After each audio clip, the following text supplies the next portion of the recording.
everybody, and welcome to the Chiswick Area Forum, and happy St. Patrick's Day. I was going to wear some green, but I didn't want to give the wrong impression of who I'm standing for in May, so I decided against it, but happy St. Patrick's Day anyway.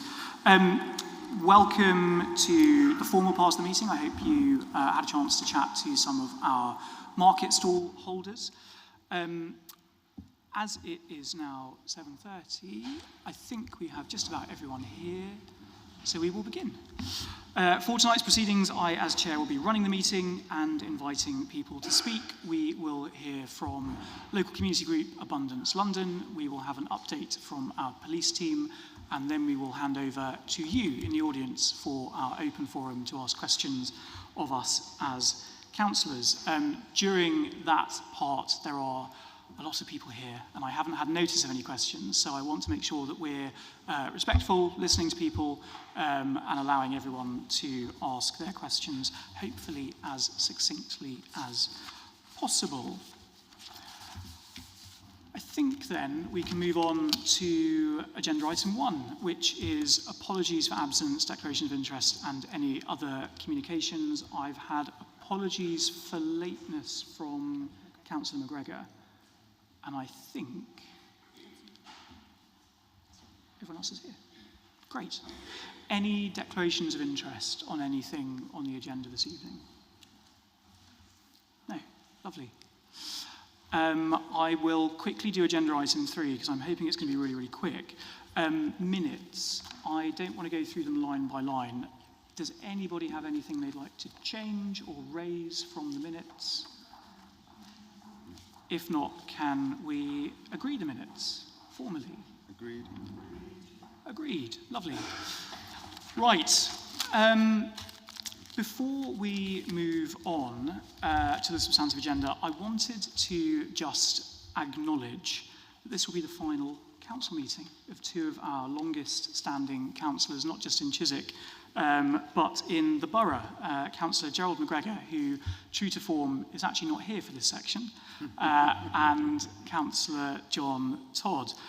Between them, Councillor McGregor and Councillor Todd have served this community for over 4 decades, attending close to 100 area forums, well over 100 borough council meetings each, as well as various council committees. I'm not sure how they managed to do it. Councillor McGregor was first elected in a by-election in December 2004, whilst Councillor Todd followed him by winning his current seat during the 2006 local elections. Since then, the two have distinguished themselves as stalwarts of our community. Councillor McGregor served as lead member for finance in our borough between 2006 and 2010. He likes to remind us that during his tenure, he froze council tax for 4 years in a row. He was elected leader of the opposition in this borough in 2021 and led the Conservatives into the last local elections as group leader. Councillor Todd distinguished himself over the years as a leading member of the council's planning committee and routinely as one of the borough's hardest working councillors. In May 2018, he was named Chiswick's favourite Tory by local media, a title which subsequent election results confirmed, as he routinely recorded the most votes of any councillor in Chiswick. On a personal note, I have been extremely lucky to have both as my ward colleagues since May 2022. I really couldn't ask for better colleagues or better role models as a new councillor in Chiswick. They have given a huge amount to our ward, to Chiswick as a whole, and to our borough. Their service will be greatly missed, and I think it's only right we give them both a huge vote of thanks and wish them the very best in their retirement.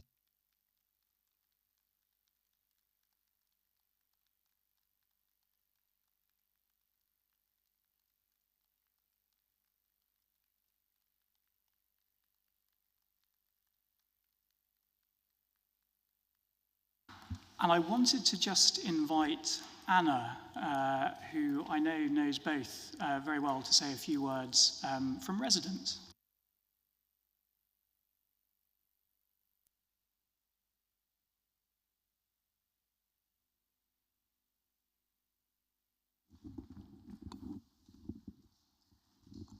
this is just an informal, spontaneous thing from the Thornton Mayfield Residents Association in Chiswick.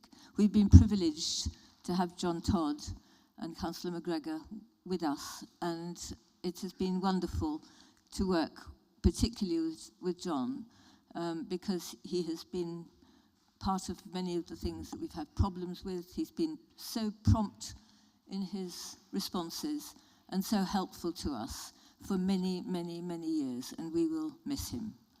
And I'm sure we'll miss Gerald too, but he was more on the business and finance side, and it was John who was with us all the way.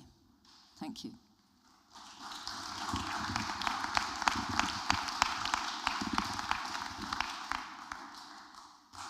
Thank you very much. We're not going to let them go just yet, though. There is a meeting to get through, so you've got to stay with us for a few more, hopefully not hours, but certainly until the end of our agenda. So we will move on, and there is a slight switch around in the agenda because we are going to have Abundance London first to talk to us about the work they are doing in our local area, and some projects that are coming up. So, Karen Liebrich, thank you very much.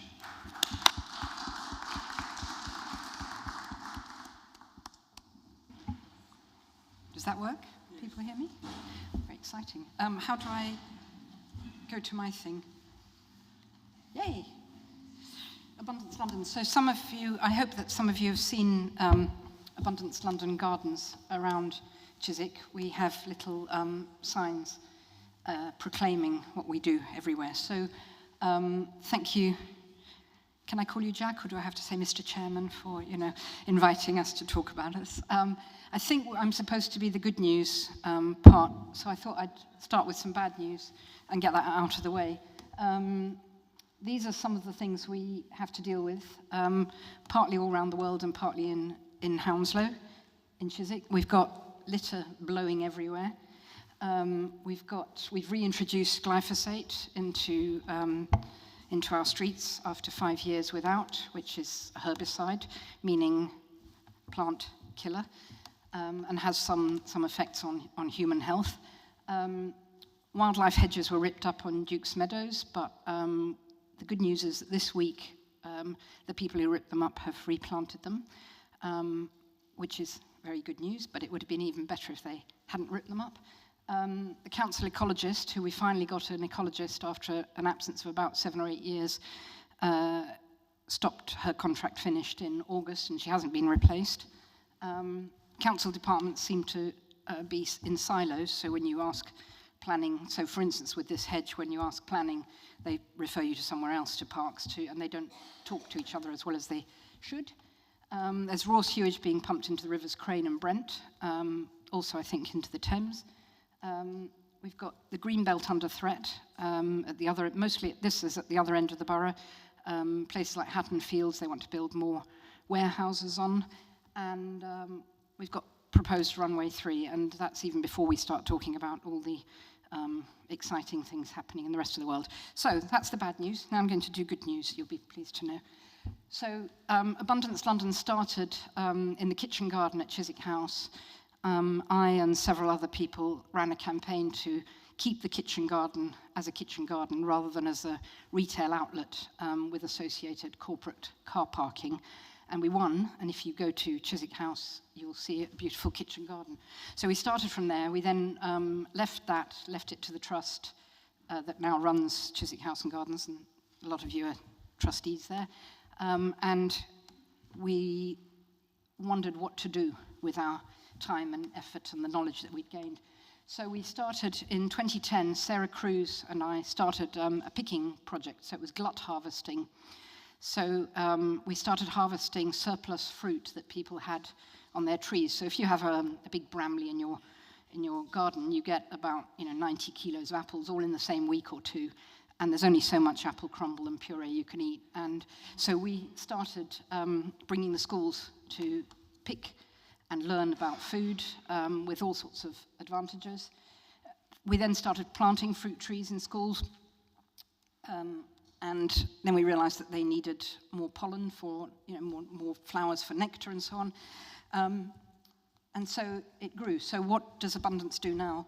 We harvest fruit gluts. We create pocket gardens. We've got just over 30 pocket gardens, nearly all in Chiswick.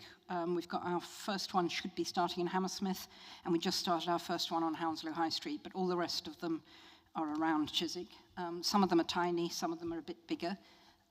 We try and protect nature, so that is partly by trying to teach children about it, partly by trying to plant nice flowers and so on, and partly by complaining about planning issues where we feel that nature isn't being taken care of, and we try and increase people's connections, and we do art projects.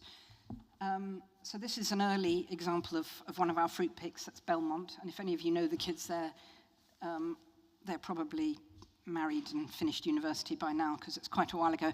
The seasons have changed, so since we started in 2010, we have logged the trees that we pick from, and we have logged how much fruit we get, and we've logged the date that we pick, and the season has become earlier and earlier and earlier. So we are no longer picking during school time. So we used to have, we do a big apple day at the end of the season. We used to do that around October the 15th. National Apple Day is October the 21st, I think. Our Apple Day this year was September the 6th, and we were worried that it wouldn't last, they would all be done. So we are picking through July and August. By the time we get to school, schools get back on around September the 6th. Most of the fruit is already done by then. So that's just something to bear in mind for those of you who might think that climate change is fictional. This is an example of what we pick. So lots and lots of crates of apples, a random dog. All our pictures tend not to be very scenic. They're all filled with plastic bags. So that's quinces there on the left. And then on the right, the Apple team are unloading them at the food bank. So we donate a lot of the fruit to food banks. So the volunteers, the tree owners take what they want, the volunteers take what they want, and then the rest goes to a food bank. And then about 2 or 3 weeks before our Apple Day, we start getting very possessive about the fruit and keeping it for our Apple Day. This was our Apple Day this year. I hope that some of you came to it. We do all sorts of fun, different things as well, apple bobbing and longest peel and all those kind of traditional things. These are the apples arriving in fact, the food bank were really nice. They kept the stuff in their refrigerated room for us before the Apple Day. Apple bobbing, so you'll note the parent holding the bunch out of the water so that she doesn't, or possibly pushing her child in to get the apple quicker. And here's a couple of our local politicians also apple bobbing. Our mayor very sportingly came along, and our MP was very reluctant. He complained about that his teeth might fall out, but the mayor was insistent, and he kept saying, well, but you'll get your frill wet. And she said, no, I can hold my frill now. Anyway, so he was forced to bob. And there's a picture of his success, and I have equally embarrassing pictures of her success. We got all our cross-party work from several of our councillors, for which thank you very much. It's actually quite hard work, I believe, doing the press. I mean, I do hard work the rest of the time, and then I swan around on the day, but they have to press all the fruit to make juice. And then we give out free juice, and we gave out I bought 1,000 cups, and I went home with about 10, so just under 1,000 cups. So that was the summary of the fruit picking. Around 2 tons of fruit, lots to the food banks, and lots of free juice. And this is fruit that would either be rotting on the floor, or possibly people would say, you know what, I'm going to cut down that tree because I can't be doing with all that rotting fruit. So we feel that's valuable, and you may know that Chiswick was orchards before, and we've written a very nice book about it, so please, some of you, buy a copy. So it is part of this community, the amount of fruit and the good use it's put to. I always hate it when people put up a slide and then read it out, so I hope you can read it, but basically We do the fruit for the reasons I've said at the top. Why we do it: improving biodiversity, making things beautiful, decreasing litter. There's a thing called the broken windows theory, which is that if you have a place that looks awful, it encourages people to throw more rubbish into it. So if you have a place that looks nice, then people don't want to throw rubbish in. Doesn't quite work, but anyway. There are lots of benefits: health benefits, mental health benefits, loneliness benefits. I get to boss people around. There are many benefits for personal ones, and we like to put benches in so people can stop and sit and talk as well. So the benches at Turnham Green Terrace were put in by us. Well, there were benches there before, but we put nicer ones in. Civic pride, feeling that, you don't live in a... Am I allowed to say shithole? Anyway, if the president says we'll it, bleep it out on YouTube. If you live somewhere nice, you feel prouder about where you live. And just creating beauty, basically. So how we do it? So volunteer labour. As I say, it started with child labour. We've now run out of child labour for the mostly for the fruit. But we've got about 200 fairly active volunteers, some more active than others. How we manage it: people give us donations. We often get people walking past when we're weeding saying, "Oh, if only I could help you weed," And I say, "Well, you could bung us a tenner." And it being Chiswick, sometimes they bung us more, which is good. Occasional grants. So the big mural under the railway at Turnham Green Terrace, we got a grant, Section 106. We got 25,000 from Hounslow and 5,000 from Ealing, and then we fundraised to make it to 100,000. So we get occasional grants. We do fundraisers. I'll just mention the Little Fruit Book again. So they're selling at 10 quid a pop, and the printing was sponsored by some generous local businesses and individuals, so that all that money goes back to into abundance. We have had 2 very generous funding offers. So somebody contacted us 18 months ago and said, if we were to give you lots of money, we represent high net worth individuals. If we were to give you money, we've identified that this individual wants community and environment, and we've identified you. If we were to give you money, what would you spend it on? So I did throw out additional ski holidays, but was then said I would like a person to work 1 day a week. So we now have a head of community projects who works 1 day a week, which is a great relief because it was getting too big and too much. And she's the only person who is paid. I give some money to the person who organises the fruit picking database, but otherwise we're all free. And then another trust came forward and has offered us some money to make insect habitats, so which we will be working on. We have volunteers from everywhere. We have old ones and young ones and different colour ones and different religion ones. And you're never too young to start with the child labour. These are 2 people up on Meon Gardens who did work really hard. We make partnerships with other organisations such as the Chiswick Book Festival, the Green Days, environmental groups, businesses, schools, even Hounslow Highways, Hounslow, Ealing, and we try and work cross-party and be apolitical.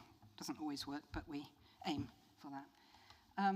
This is a map of our gardens just in the area. Some have fallen off the edges, but the yellow ones are ones that we started and now handed over to somebody else. So, for instance, we did the herb bed on, which is just across the way. When you go out between the town hall and Christchurch, there's a herb bed, and we did that initially, but now the church run it. So the yellow ones we've handed over, and the others we still look after. So the way it works is that if you have an idea, you come up to us and say, oh, there's this horrible bit at the bottom of my road, and we say, well, you would have to be the kind of, we call them head gardeners. We would help you, and we'll hold your hand, and we'll provide plants and knowledge and a big wodge of volunteers to start you off. But you have to step up. We no longer do it. At the beginning, I was like, oh, yeah, we'll do that, and we'd rush around and do it. We don't do that anymore. I'm going to go a bit faster now and do some before and afters. So this is the piazza at Turnham Green Terrace, and I don't know if you remember that Conway's thing was there for about 4 years with a generator and I think a toilet round the back. and that's sort of what it looked like on a good day, and this is what it looks like now. That's on Falkenberg Road. They took out two willow trees and left tarmac, and we've managed to sow that, and really proud of that actually, because it's all in tarmac, so it's all grown into cracks, into quite small cracks. So you can't plant a plant, you have to plant something that it has to do its thing. And we water things at the beginning, but then we don't water them afterwards in general. That's, if any of you remember, that's the thing out in that I just mentioned, which used to be an ornamental clock, and then was just basically a big lump of concrete, and we changed that into a herb bed. That's off Thames Road. It's Oliver Close. So the residents came and said, we've got this horrible patch of gravel with a bit of sort of membrane and weeds coming up, and that now looks like that. And that, to me, is a perfect one, because I said, yeah, sure, you can do it. We'll give you plants. So we gave them plants and the kind of confidence to just go and do it, and the whole street turned out and did it, and it looks great. That's on Sutton Court Road. That's the bend as you go down Sutton Court Road, just under the bridge, so that looked like the left and before, and now the right. And a guy had been trying to do it, a resident, but it kept getting mown off by the council. So the point of those little painted signs is not just decoration. It's also to say this is the community, this is the thing. And then there's a QR code, so if you want to complain, you can ring me and complain, and I'll give you very short shrift. This is on the junction of Sutton Court Road and the A4, outside the Methodist Chapel. There's a little wall, and that boy did his Duke of Edinburgh with his dad, and they had to pickaxe out I had to look away because it was pickaxes, 14-year-olds, very scary. But anyway, that was on Gardener's World came to film us, and Arit helped plant that up after the pickaxe activity. That's Devonshire Road. If you go down Devonshire Road beyond the shops, you get to a field that used to look like that on the top and now looks like that. This is Lamb Corner, outside the Lamb pub, which was just a patch and is now full of bulbs, and actually it's just about to come it's an early spring garden, so in early spring it looks great, and then later in the year it's proving quite challenging to establish something.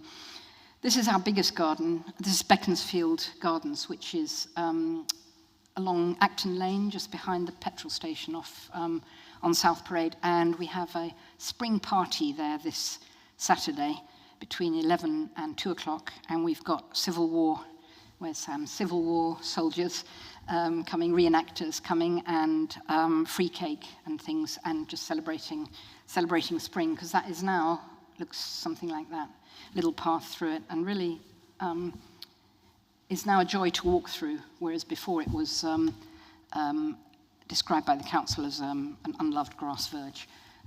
This is outside the post office. When you come out from our main post office, there's a patch there. So we started that last April. We had about 35 volunteers coming to clear up. We found 39 single socks, not a single pair, and a lot of other disgusting things, and bottles full of yellow liquid, which we will swiftly go past. And it looks lovely now. It was covered in bindweed. That's some of the rubbish we picked up, and it looks like that now. So that's still a work in progress, but there we've got a really nice team. They come out, local residents, there are 3 of them come out every Wednesday at lunchtime to water.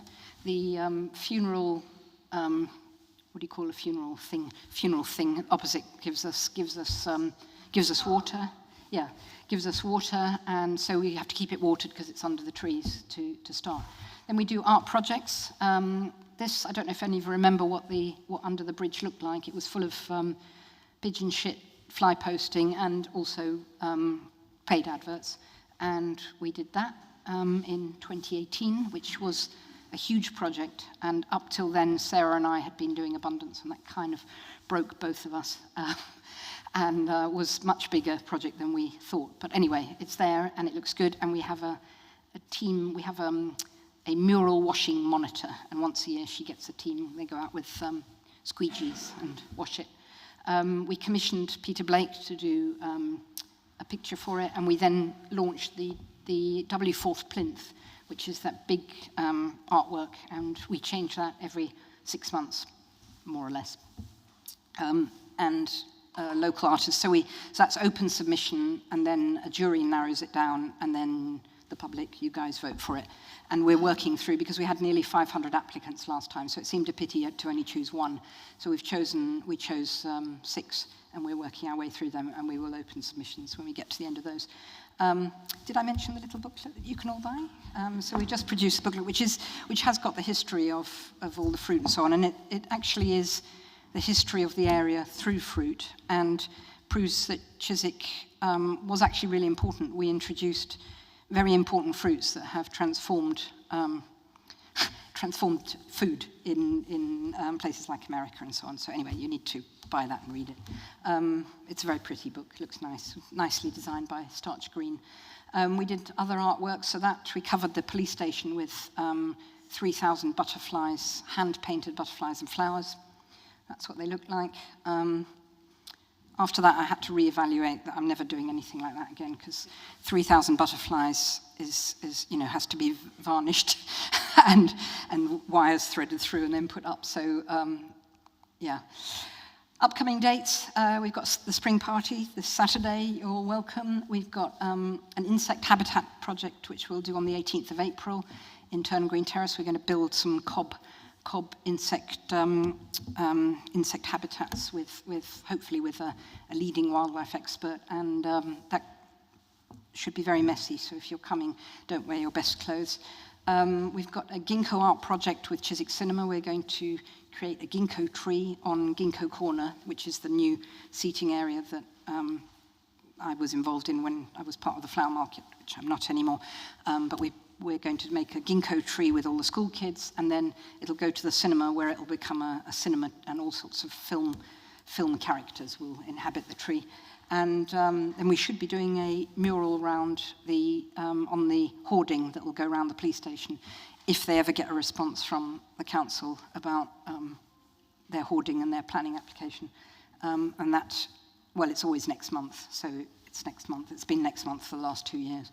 We've got some new projects. We've got some flower beds in Hounslow High Street, which Hounslow Highways put in, and they've been destroyed 3 times. So they were about to concrete them over, and they've just said, how about we try one more time with abundance and see if we can get the local community involved. And the big problem there is feeding pigeons. And I think the other things, Thomas's school, I've mentioned that they've replanted the hedge, which is very good news. Emmanuel's Hollow, which is the bit where they built the new bridge, the boardwalk, the John Todd Boardwalk Bridge, and they cleared a whole load of stuff for the works, and now what they redo on the works. So they've got a plan, and we want to help them to make it a better plan. So we're working with them on that. We've got a project right in the beginning with Imperial College about called Green Gut at the moment, which is about the biome. It's about proving scientifically and properly that gardening is good for you, or not, depending what the results are. But, everybody always says gardening's very good for you, and, getting your hands dirty and, eating a bit of soil, and being the mental health benefits plus the actual physical benefits plus the eating healthily. So they want to see if they can actually prove that scientifically. So that will be a project with Imperial College. And the Brentford Bee Line, which is a very exciting project. I don't know if you've heard of the New York High Line, which has transformed New York by taking a deserted, an abandoned railway line, and instead of knocking it down, turning it into a high-level nature reserve. Well, there's one in Brentford. There's an elevated section of the railway, completely overgrown and neglected, and we're getting involved with helping to convert that into a proper nature reserve with public access, but not 24/7 public access, occasional public access. So we're just starting on that, and at the moment it's full of, well, it's quite a bit of litter, and there's some invasive species, but we want to sort of soft touch and make it Hounslow's response to New York. So watch out, New York. And I think, yeah, that's our party. Please come, and that's it. Done.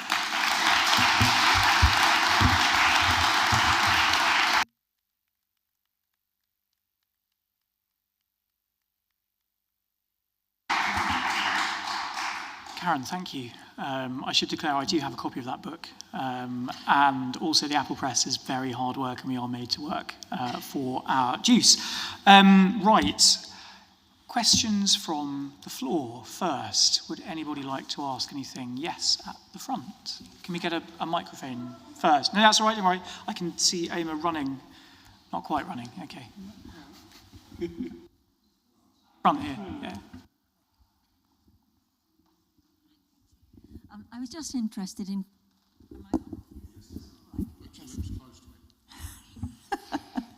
No, thanks. I've now forgotten what I was going to say. Oh, yes, contact details.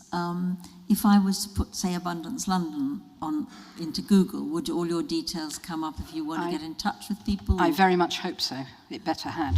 And if not, yeah, it should. So the website is abundancelondon.com.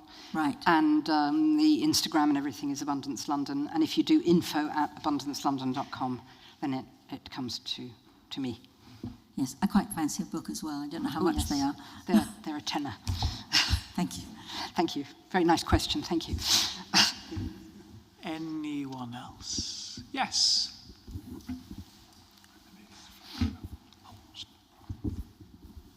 Thank you very much for that, Karen. And one thing that wasn't on your list of benefits of getting involved in Abundance was actually the physical exercise you get from working in one of the gardens.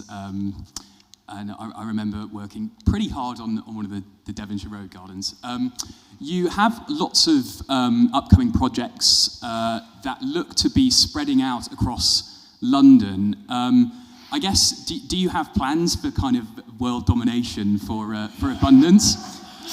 And if so, I know you rely entirely on volunteers. I think you said you had one paid staff member. Do you think you might experience constraints? And I guess I would urge people to get involved and volunteer. But what's your project pipeline looking like from a volunteer's perspective? Do you need more? Obviously, world domination is obviously the aim.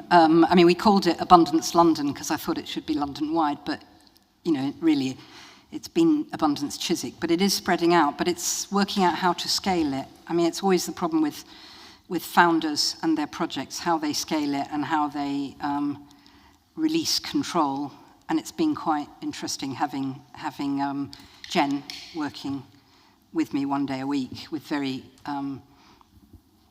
certain ideas, and so I'd rather grow organically and well than too fast and badly, and there's nothing worse than putting in some planters and then they're full of dead plants. So it is a question of how we scale up. Yes, good volunteers are always useful, and I'll be very excited to see if some of the candidates continue working for me after they've been elected or not elected. I'm sure they will. Well, I certainly hope so. My experience, I've been doing this so long that, I'm cynical. But yes, we do want to grow, but we now, and I think it's scalable if you plant the right things that you don't need to water, every 2 days or 3 days. So you have a palette of the plants that work, that are biodiverse and beautiful and robust. And I think, yes, I would like, I'd like some more staff, yes. If you've got some more funding, it would be great. Because one day a week I thought was fantastic, and now I've got used to it, and we're in the second year, and now I think we need a bit more.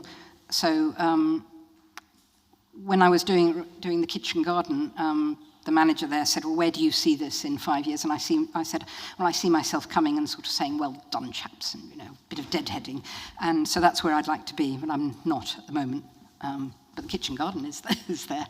So, it would be good if it expanded and did more. And a lot of it is just about empowering. A lot of it, like with the garden on Thames Road, the Oliver Close one, where the residents all came forward.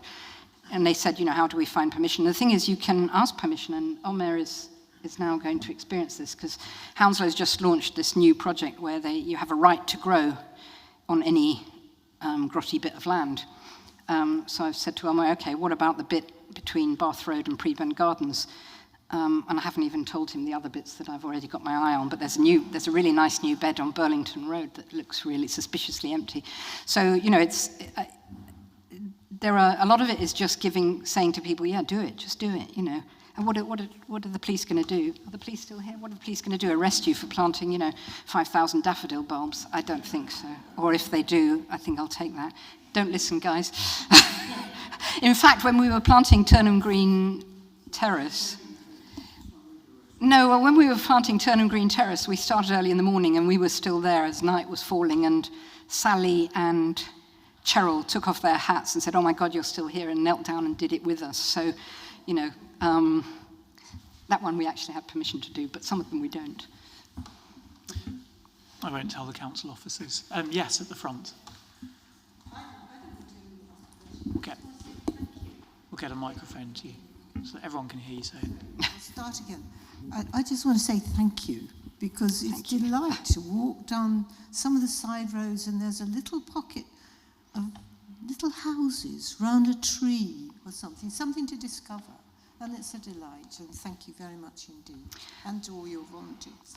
Yes, thank you. And I'm just the mouth and the kind of visible grumpy bit, but there are lots of people who are doing the work behind. I'm just the mouth, and I don't know anything about those little houses. Anyone else from the floor, or we can come to councillors then. Councillor Gill. Thank you, Karen. That was an amazing presentation, and I followed you for the last 8 years, as you know. And it's, you know, what you bring is a breath of fresh air. Where there's gloom, you bring bright sunshine. You know, that's amazing, and you know everybody seems to appreciate that, and it's really good. But you do make us work too at the Apple Press. I know, and Jack would know because. And you've picked up dog mess in your time, so I didn't show the pictures of that, but councillors do get given horrible jobs. To my glee. Yeah, and of course the Ginkgo corner. I supported that. You know, I think I was the only one that supported it. So. You were certainly the only one in your ward that supported it. Yes. Yeah. So thank you very much, and thank you. I mean it looks wonderful now, and everybody's sitting there having a seat, a coffee, or something to eat, and sit around. Yeah, benches. I think benches are really important, and there was nowhere in Old Marketplace to sit unless you paid for a coffee. So I think seating and planting are underrated values in the public realm. But you also put a lovely bench in where the water fountain is. Yeah. Yeah, that is amazing, because that is just, you know, the circular bit, you know, it's just wonderful. Just brings more people to just sit and enjoy the sunshine and chit and chat, you know, talk. So thank you very much. Thank you. Thank you, Councillor Gill. That was poetic. We've got those words. Councillor Thompson. Karen, thanks for the presentation. We had a letter from Hounslow Friends of Parks Forum. I imagine all the political parties have had it, asking what our priorities were and making a very detailed ask in terms of what they would hope to see. So I'm conscious you've got quite a few political types in the room tonight, can't think why. So I'm going to give you the floor for a second, and I know you never want to, you know, hold back on these things. So what would your ask be for working, for the council really? You know, what could the council do better? Oh God, how long have you got? You better cancel the rest of the agenda. Not too long. I mean, I think the environment is hugely important. I know that, you know, terms like net zero have become very unpopular. And when you see what's, you know, the oil clouds in the Middle East, and let alone the personal destruction, our little issues don't amount to a hill of beans. But I think in COVID we saw how important greenery and the environment was. And I think it's not a statutory budget thing. So, you know, you have to do healthcare, you have to do education, but you should have to do green stuff as well. And I think the green belt is very precious, and you know, it's lost within the growth agenda. If you build high-rise, small flats everywhere, and these people have nowhere to go out into the greenery, then we're all going to have mental health breakdowns. So everything that was in the, I want you all to sign up to all the green stuff. I would like the greens to be a bit more green, environmental, a little bit less of some of the other things and a bit more of the green stuff. And I would like all of you, all of you to be more green, and not just greenwash, and read about it and be informed about it and fight for it, because I think it's something which it's really important. What Abundance is doing in a way is trivial. We're putting 5 tulips around a tree pit. It's what we can do, and as you say, it's you smile and you see a bee going into it, but that's all we are able to do. I can't save the Brazilian rainforest or stop the oil leaks in the Arabian Gulf or whatever. We can do what we can do locally. So I think you politicians have an enormous privilege and power, and I think you should be all working cooperatively towards that, and not take bites out of each other. And I should stop now. And fight for our environment. It's exactly the message we needed before the election. And I'll be counting the votes as well. That's it, yeah, exactly. That's why we're all being nice. Any other councillors? Oh, Councillor Machise.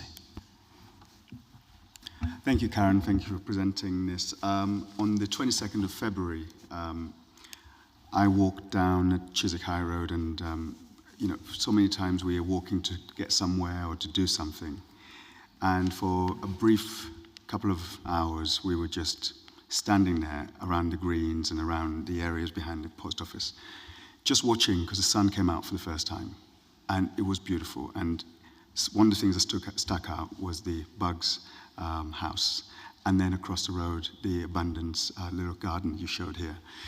And I see by your motto, small acts of defiant beauty, and for the first time in many, many years, I was able to reflect on the kind of work that you have done to do that, and the work that other volunteers have done to clean up the bits that we have done as well. So my question is, how are you engaging with the other community groups that are doing some work to complement the stuff that you're doing? Because I know you've worked a lot with so many other organizations, and you want to empower them as well, including the on Hogarth estate, where the young people are now building their own little garden, which you've been a part of as well. So how are you bringing those groups together, and how are you empowering more people so they can tackle things like loneliness, mental health, and other bits that greening up does and help?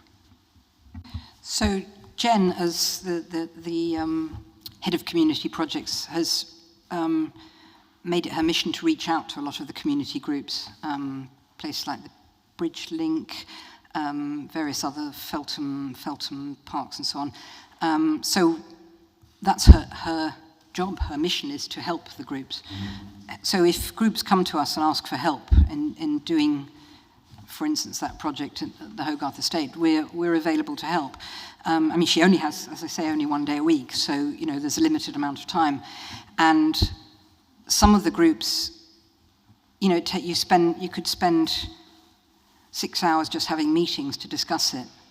Or she could spend 6 hours with existing residents who are already, we're 3 people on this road and we want to do it. So, there is a kind of calculation as to, where you spend the time most valuably, where it will have the biggest bang for its buck. But we certainly, if they need some help, some advice in gardening, then, in setting it up, she can't run it. We did last year we did a project with West Middlesex Hospital where she ran a 2-hour session for staff the last Friday of the month, and they wanted us to do it every week. But I've only got her 1 day a week, so if she does West Middlesex Hospital every Friday, then that's less. So we have to measure her out, unless you've got some funding to fund some more of her. A couple more Jens would be fantastic. But yes, we're very open to working with groups, with all groups. We don't have any reservations for that. That would be great. Long answer, sorry. Well, no, that's fine. I think that is everything. So, Karen, thank you very much for all the work that you do.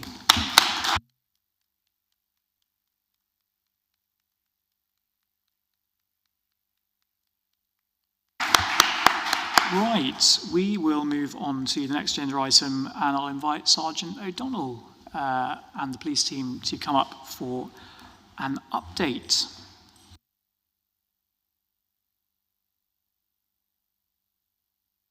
I'm sorry, I should have teed you up a bit better than that. Sorry.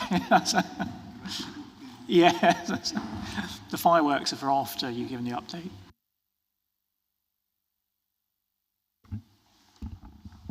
So I think quite a few of you know me. I'm Sergeant O'Donnell, part of Chiswick Safer Neighbourhoods.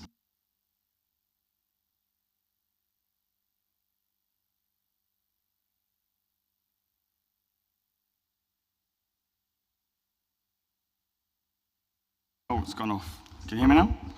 There we go. So just to give you a bit of an update what's happening with the policing in Chiswick. So I've been in Chiswick about 18 months or so now, covering all 3 wards. We've just recently, we've taken in our cluster, Brentford East has joined us. So we're now a cluster of 4 wards. So we're the 3 Brentford wards of Brentford East. We've got Sergeant Bishop has joined us as a second sergeant. So Sergeant Bishop is going to be covering Chiswick Homefields and Chiswick Riverside, and I'll be covering Chiswick Gunnersbury and Brentford East. We'll continue to work as we have done as almost like a big team together covering, because everything sort of crosses over within Chiswick. What happens in one part of Chiswick affects other parts of Chiswick. So we'll work as one big team really covering. You also have your ward officers who will be dedicated to your wards and dealing with the local issues in those wards, but the wider problems will work together as a team. Currently, we're short across our cluster, we're short of 4 PCs and 1 PCSO, which we're working on trying to recruit. We have just filled our child and young person role, which is like a PC role. It's what used to be the schools officer's role. We haven't had one since the CYP role came in. One of the officers, PC Yonta's moving into that role. So she'll sort of work on youth violence, issues within the schools and those sort of things, and then she'll be replaced as a ward officer, but she'll still do the ward work as well. We've got a new PCSO that's joined us. For now he's on Brentford East. He may end up on Gunnersbury, but he's come from traffic. So he's been on traffic for a long time, so he's got a wealth of experience within traffic. And he can do things like the fixed speed guns. So he can get the van, so he can site assess roads, get codes for those roads, and then bring a speed gun van down to particular roads to set the cameras up and target particular roads. It's quite when we do it with the speed gun, we have to stand there with the gun and stop people, fill in the paperwork. This device he has, he can just set up on the roads, and it will just give tickets to people speeding on certain roads, and it will just automatically send tickets to people speeding. So we can target particular roads now that as we move forwards. We've also, I'm actually pleased I've managed to get like a small little response car, a little BMW car. That's now been replaced with a bigger car. So we've got like a nice big estate car that I was flying around in today down on the high road. Not speeding, no. So current issues within Chiswick. We've had, some of you might have seen on the Chiswick calendar today, they've put an article about shoplifting. There has been quite a rise in shoplifting recently. Shoplifting does tend to come in, it'll die down, and then it'll blow up, and then it'll die down, it'll blow up. So it has been an issue, something that we are working on. We are quite a small team. We cover the whole of Chiswick. We've got all the different parks and residence roads. There's not a lot of us, so I'll come on a little bit onto what we've been doing, but we are dealing with it. But there is an increase in shoplifting. Vehicle crime, again, since I came to Chiswick, it's been the #1 issue in Chiswick, vehicle crime. That's theft of vehicles, theft from vehicles, theft of parts of vehicles. Burglaries, it's kind of a seasonal. Over the Christmas time, you get burglaries. As it starts getting warmer, people start leaving their windows open. We get burglaries, bikes. People start getting their bikes out and leaving them in sheds or by sheds. They get stolen. Again, because of nicer weather, we get an increase in VAUG offences. So that's violence against women and girls. Again, that's from people being out more, being in parks. So that's something that we're going to be monitoring. And knife crime, we have had some incidents recently with youth which is why it's good that we've got this youth officer coming now. So we've had a few incidents with youths with knives recently, and we've been conducting weapon sweeps on park areas where we think there could be knives, because we have recovered a couple of knives that have been hidden in bushes and that sort of thing. Gunnersbury Park, which I know is a big issue for everyone. Part of the planning that's gone for Gunnersbury Park, I've put in an objection myself on behalf of the neighbourhood teams against the plans for the extension at Gunnersbury Park. I've been having meetings with the Park Council, the police designing out crime teams around high levels of crime there and the surrounding areas. The counter-terrorism teams about counter-terrorism plans. Next year, Stephen's Law comes into place, which is in relation to the Ariana Grande concert attack. And it's from next year, the event organisers have a much higher responsibility to have plans in place to deal with counter-terrorism issues. I've managed to elbow myself into the SAG meetings, that's the Safety Advisory Group. So when the Safety Advisory Group meets, I'll be in those meetings as well now going forwards. And that's to sort of discuss around the issues with the different events that are being held there. I've also been pushing from the policing side, because in my opinion, last year there wasn't enough policing. I policed some of them myself, and it did not feel like we had enough police. So I've been pushing internally to try and get so at the moment, all the concerts and everything since it's been running have been resourced locally. So within West area, they'll get the neighbourhood teams, they'll just pick people off the neighbourhood teams and say, you're doing these events. I've been pushing to get it centrally resourced. So that means there's a bigger pool of officers, so they'll draw officers in from across London to police, and they can draw in more resources. I'm claiming a victory on that. So for the Festival Republic series, that's now being centrally resourced by MO6. So that means there'll be a wider draw of officers coming in from other areas, which should free up more of neighbourhood officers to kind of deal with the antisocial behaviour in the area. We might be able to deploy, at the moment, all our officers, when Gunnersbury Park's on, pretty much all neighbourhood officers are being used to police Gunnersbury Park, and no one's there to deal with the fallout in the surrounding area. So hopefully, by that being centrally resourced, we'll have some resources left over that can actually police the surrounding areas, as it were. Crime figures-wise, obviously it's not the crime year for the police runs with the financial year, so April to March. Last year, so for 24 to 25, we had a big reduction in crime across Chiswick. That was, I think it was about 16% reduction in crime, and that was compared to Met-wide, it was a 0.5% increase, I think it was, 0.5% up or down. So it's a big difference this year. I don't know what the Met-wide is. From the figures, the system I look at, it's probably a little bit different to the official figures, but we're heading down on crime, it looks, to me, from what the figures I look at, and 5% plus reduction in crime. Vehicle crime, which is obviously a big one that we've been targeting a lot, at the moment it's looking like a 25% reduction in vehicle crime for the year on year. So from 24-25 to 25-26, we're on course at the moment for like a 25% reduction. But obviously the figures, when they come out eventually, we'll see. But there's definitely a big reduction in vehicle crime. Our recent activity, so we've been targeting, because of the shoplifting, we've been targeting a lot of shoplifting. So we've had about 8 or so arrests of prolific offenders in the last about month. Today we were flying around the high street chasing one of them on a bike who we've been after, who's a very well-known shoplifter in Chiswick. After giving us the run around for a bit, we managed to corner him and catch him. So he's sat in a police cell at the moment. He'll be getting charged with about 8 different shoplifting offences. We'll be applying for a criminal behaviour order for him, hopefully to ban him from Chiswick altogether, which we're hoping will go through, but it's not all our choices. The court has to agree to it. We've been doing operations like Op Cubo, where we stop vehicles and we've seized some e-bikes on the high roads, illegal e-bikes, including a teenager who was on a 30-mile-an-hour e-bike, which we seized off him. Using the new car, there was a motorbike stolen. The owner of the bike called up because the tracker was moving, and using the new response car, I managed to get down there. They saw us chasing down towards them and like dropped the bike. They left the bike on a side road and ran away.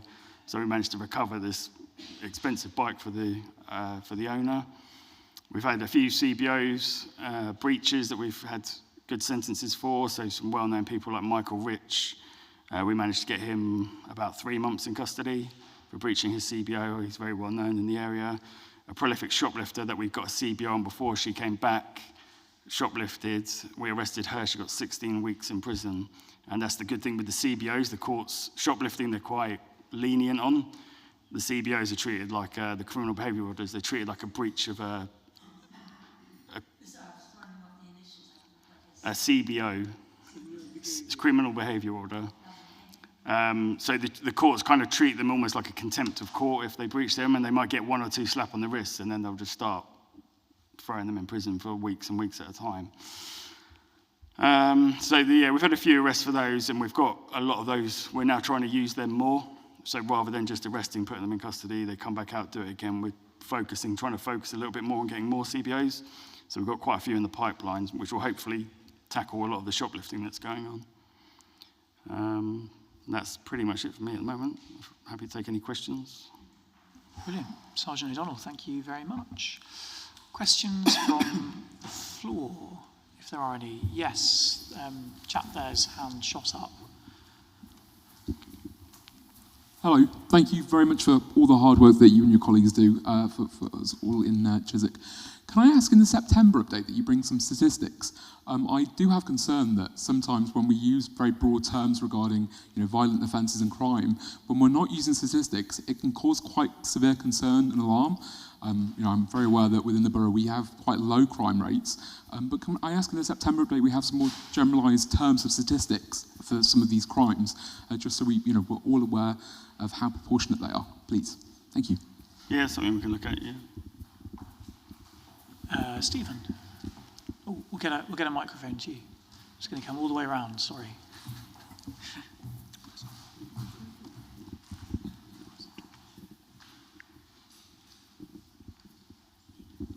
Sergeant O'Donnell, I'd like to say thank you to you and your team for everything you do for us in the area. As you know, there are a few residents groups and organisations such as schools who benefit greatly when you send an officer or two to meet with the community. And there are 2 in Chiswick Gunnersbury Ward. We're very lucky to have Councillor Mashiso there, who's also focusing on crime. And I would like to ask if you can assign some resource to send a couple of officers to the International School and the Triangle Tennis Club so we can do our next coffee with a copper. Also, we would like another night walk, if we could organise that as well, which I think Councillor Gill was involved with early on last year or the year before. Would you be able to assign some resource to these things for us, please? Yeah, if you want to get in contact with us, then I'm sure we can arrange a day when we're free. Thank you. Brill. Any other questions from the floor? Yes, at the back. Hello, so congratulations on 25% decrease in vehicle crime. I mean, that's amazing. What do you put that down to? Yeah, hard work. Yeah, a lot of hard. Throwing myself in front of e-bikes, doing 30 miles an hour and knocking people off and tearing my legs up. We've done, myself and PC Story, we launched, so last January when the crime was getting really high, we launched Operation Automotive, which is the Chiswick SNT response to the vehicle crimes that were happening. So what we've been doing is using data, looking at when and where offences are happening, which people are doing them, and then targeting those particular offenders, setting up plainclothes operations at key points, key times, almost like, it's very difficult. So a lot of the crime happens people on e-bikes, like the high-speed illegal e-bikes, and stopping them is very, very difficult. And we're doing things like plainclothes operations, getting in. We've had the surge team from central London where they come in with the police electric motorbikes, the Sauron motorbikes, to chase them off. Again, criminal. So we caught one by doing lots of CCTV trawling and identified one offender who was doing a lot of the car break-ins, who was coming in from the Fulham area. We've managed to get a criminal behaviour order on him, and he's now banned from virtually the whole of Chiswick. He's not even allowed in Chiswick. If he even comes in and gets seen in Chiswick, he'll be arrested. So things like that are helping. It's still difficult. We still find a lot of the offences, I'd probably say 80-90% of the car break-ins are people that don't live in Chiswick. It's people that come in, leave their car to go to the gym or to work or to restaurants or the shops, and then leave bags on the seats. And the problem that causes is that these people that break into the cars, they see every time they come in, they're getting a bag with a laptop, a phone, something like that. So because they're always getting something, they always come back. And it's a cycle that's hard to break, because they've got to not get anything quite a few times or get caught before they'll stop doing it. So it's difficult. So we have reduced it a lot, but it's still high. I mean, when we started this operation, I think it was about 30 or 40% of all vehicle crime in Hounslow happened in Chiswick. So it's because of that, being close to central London, they come into the people doing it. You get the drug users who might, if they're walking past the car and they see a bag, they might break the window and take the bag. But the vast majority of it is people coming in to commit the offences. And it's the same with the theft of vehicles, where it's organised gangs that come in and target. Because it's an affluent area and there's nice cars, you'll get people coming in, organised gangs, they'll come in, they'll take the cars, and within 2 hours that car's on a shipping container somewhere down in the docks waiting to get taken out of the country to go to Africa or Asia. And things like that is very, very difficult to stop. It's a national problem. It's not a Chiswick issue. It's a national issue. Two more at the front. Can we come to here first? Right, so thank you very much. So in terms of shoplifting, several times there was amazing security guard outside Marks and Spencer, and so you could, if you tackled someone, he would help. And is that something you tell people not to do, or is it okay to do that? And secondly, part B, are there any plans to bring back some sort of presence because the police station is being refurbished? I hear conflicting stories about that. Do you know anything about that? So for the shoplifting, I say to people, it's not worth getting yourself injured, hurt, killed over someone stealing a jumper. We'll get them another day. You never know. Some of these people carry weapons on them. Some of them are drug users. They've got needles and things. You know, you could record them or take a photo of them, or just call the police and say, and watch where they're going and let us know. Generally speaking, it's best not to. Even the shops just tell their staff, don't get involved. Even the security guards generally don't get involved. They'll just be professional witnesses and record it. So it's better not to. It's better to leave it to us to do. In regards to the police station, so the police station's it's not getting refurbished, it's getting knocked down, apparently, and it's getting turned into, from what I understand, it's getting turned into supported living retirement flats. Part of the planning was that there was supposed to be a ward office for us put in there. I had a meeting with the developers about a year ago, and their idea of what a ward office would be was very different to what they wanted. Basically, what they thought they wanted to give us was a room that we would share with like the local Weight Watchers groups and things like that, and we were just like, no, like we're going to leave our tasers and batons and stuff for the Weight Watchers. It was like no, and so they thought it was like a shared space. So, and they went away with us saying that's just not going to work. And I don't know if we've had anything back since then. I haven't heard anything back since then. We have been looking at other options within Chiswick. There's a couple of places that we potentially could go to, but there's just logistical issues, because for us to move in somewhere, there's issues around like 24-hour access, where security for like our equipment, because that's all going to be in there, and tasers and stuff like that, and then things like officers getting parking and things like that. So there's quite a lot of logistics around if we do find somewhere, but at the moment we're kind of stuck at Acton, which isn't ideal. Yes, is there Actually, I've now got two questions because I wanted to ask one, and then this gentleman has raised something as well. You said, I actually witnessed an almighty fight between security guards and a thief at Marks and Spencer's the other day. And I have to say, as a customer, I was completely delighted to see somebody actually doing something about it, because most of the security guards do nothing. I mean, it was nasty. They were on the floor, and then I think you and other police came down. So is that a rarity, that they would tackle a theft, a thief? Or I mean, are there any rules about that? Which shops can do what, or are they all the same? So shops will have their own policies. A lot of shops have the hands-off policies. There was one shop that gets shoplifted a lot in Chiswick, where they had a really good security guard and they sacked him for getting hands-on someone because their policy is not to. It just depends on the shops, because obviously if people get injured, then questions get asked about whether it was worth over money or not. But the security guards have different, so there's like common law, there's Section 3 Criminal Law Act, which allows them to detain people for police to come and deal with them. So they have powers, there are powers there, not specific to security, but to anyone, to detain someone who's committing a crime or in the process of committing a crime. But it very varies. And nowadays, I find that even the security guards would just stand there and say, please don't steal. No, they used to don't got actually stuck do in, anything and I about was, having been the victim of crime 3 times in a store, I was really pleased to see someone doing something about it.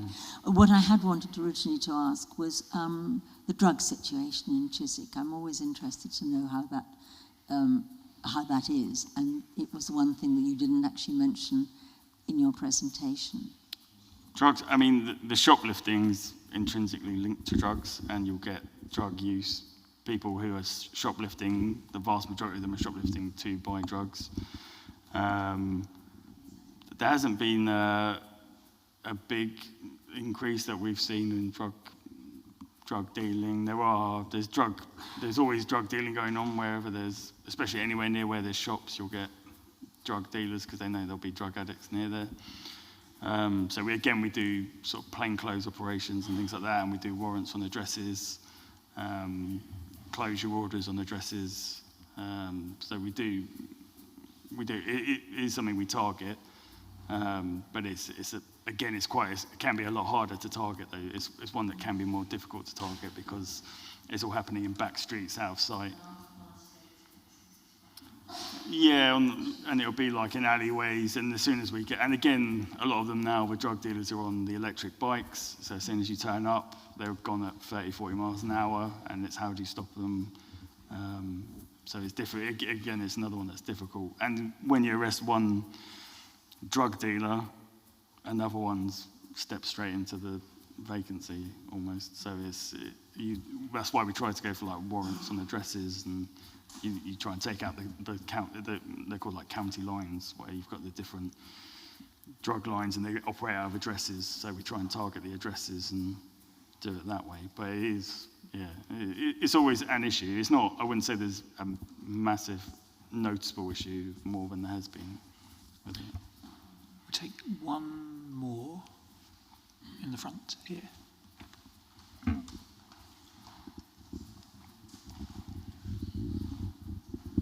Hi there.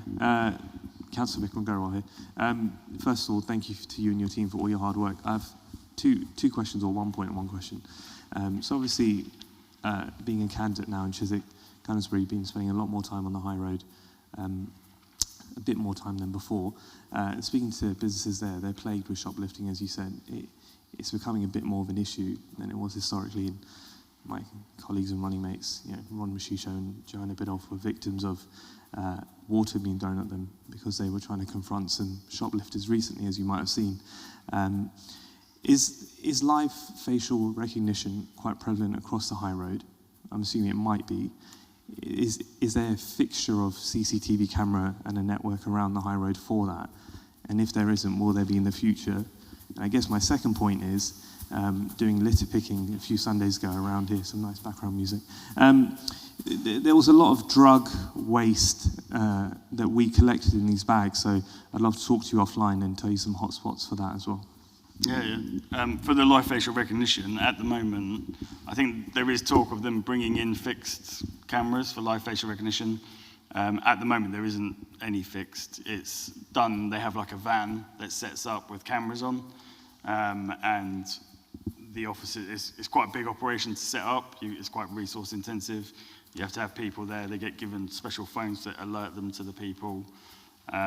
They've used it in Hounslow quite a few times in the town centre, but you have to have a whole host of people on to deal with the people that get stopped, and then you have to have crime teams on to deal with the prisoners that get arrested from it. Also, Chiswick, the way Chiswick's set up, there isn't that many great places to set the vans up in Chiswick. We have looked at it, but again, because of the lack of good spots and the resources it requires to set up, we haven't done it yet. It's something that's on the radar that we might trial just to see how many people it picks up, because in Hounslow, they've done it in Hounslow town centre, and they've had sort of 8-10 arrests some days doing that. But again, like I said, you get 8-10 arrests, and then you've got 8 or 10 prisoners to deal with, which you need to have all the resources in place to deal with that as well. So it's getting it's quite a lot of work to do it. But there is some talk about getting almost like ANPR cameras, but for people effectively put up that will then ping up to people on patrol to then go and look for them. But whether that will come in, I don't know. Great, we'll come to councillors. Councillor Biddulph.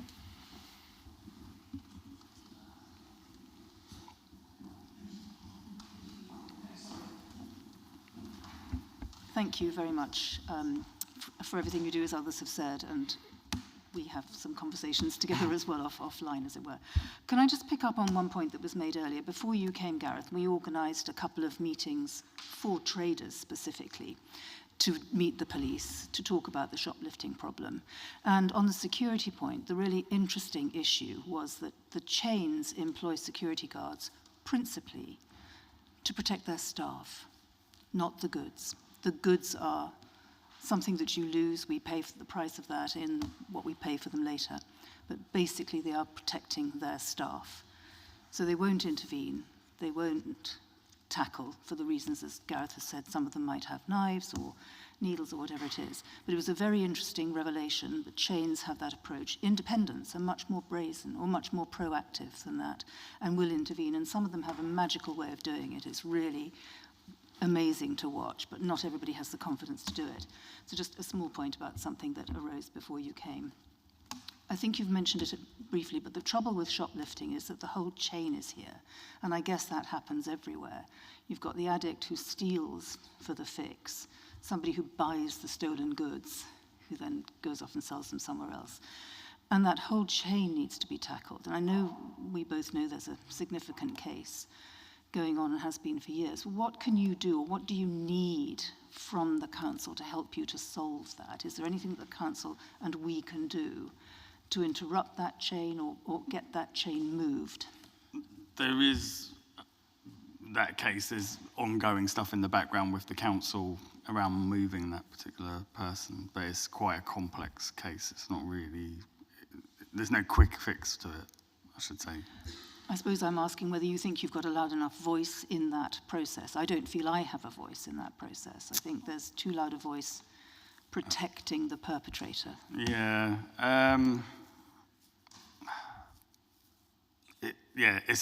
It's a tricky one. I've tried a lot of angles on that one, but I think things will happen with that eventually. But it's a lot slower process than I'd like it to be. But I think eventually that person will be not in Chiswick anymore. And just one other point quickly on car theft and thefts of cars from cars. I've had a couple of people write to me recently about catalytic converter thefts, which was a big problem a few years ago. Have those reports reached you? Is that something that you've seen increasing? I've not seen any catalytic converters, or maybe one or two, but certainly nothing. It's more, the recent stuff's been like Porsches, where they've been stealing headlights and wheels off of Porsches has been but again, that's organised, gangs coming in at 4 o'clock in the morning, and there's a design flaw in the Porsches where they can just poke something in and pop the lights out, and they're worth thousands of pounds, and then they ship them abroad on a container by the morning. So it's something that's very, very difficult to tackle because it's happening in the dead of night, and they're in and out in 30 seconds, and some in a back road somewhere in Chiswick, and you'd have to be right there, and it's all done in seconds. Same as the cars being stolen. You've got to be in the, not just the right road, but the right part of the road. We're in that 30-second time gap on that particular night, and it's very difficult. Thank you. Thanks. Councillor Thompson. Thanks. The shoplifting thing is profoundly depressing. I was in the co-op on Burlington Lane the other day, and you sort of try and buy chocolate, and there's like a plastic screen, and you have to move it to one side to stop folks swiping the lot. You go around the corner to the drink. I'm giving a very good impression of what I do in the co-op here, but around the corner to where the wine is, and now you have to press a button, and then eventually someone comes, and it just depresses me beyond words that society is broken down to that extent. But that's not my question. My question is, again, I've been doing this for a while now, and every time we have a sort of police report, we get varying figures about police numbers. So I'm sure, I don't know whether it was you or your predecessor or maybe somebody higher up the chain, last time they came, we were fine. We were fully staffed and so on. And now I'm disappointed to hear that we're down again. And maybe this is a question that's not for you to answer, but are we ever going to get to a stage where we have sort of stability and proper numbers? And what's the issue? Is it recruitment? Is it folks don't want to work around here? Is it price of London? It's just, please if you could shed some light on that. There's recruitment. Recruitment hasn't been great for a few years within the police for like various reasons. We do get people coming through. We've had a few people leave for various reasons. A few vacancies have cropped up that have never looked. So like I mentioned, like this child and young persons officer was across our cluster of 4 wards. We're supposed to have 3 of them, and we've never had any. So that's like 2 of the roles.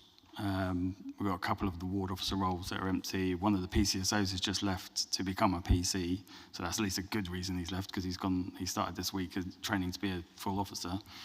But for me, Chiswick's understaffed even at full strength. We don't have the officers that we should have. I push regularly to try and the council fund additional officers for Hounslow, and all of those officers are based in Hounslow Town Centre. So in comparison, right now in Gunnersbury, I currently have 2 PCs and 1 PCSO.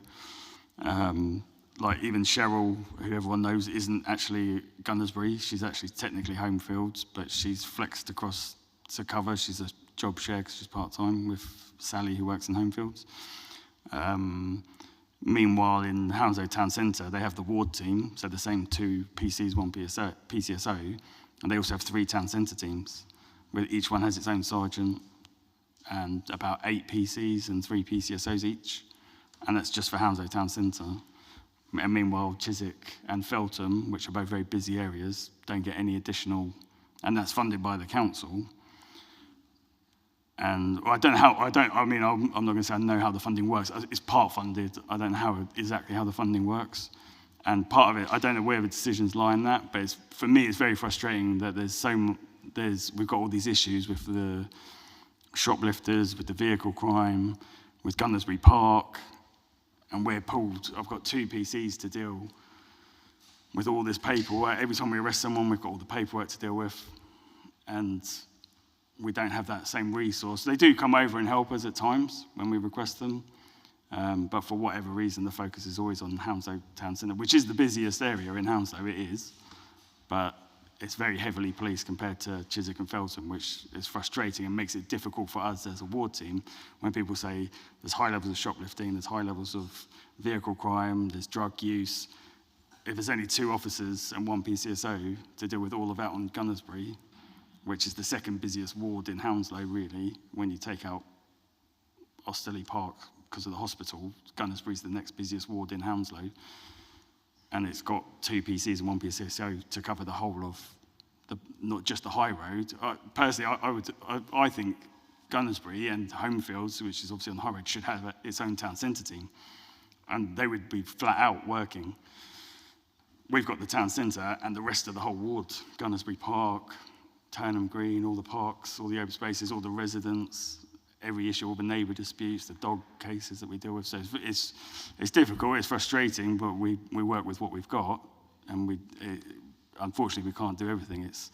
a case of balancing and focusing on one thing than focusing on the next when it crops up. So it's quite difficult. Two more. Councillor Gill. Thank you, Sergeant.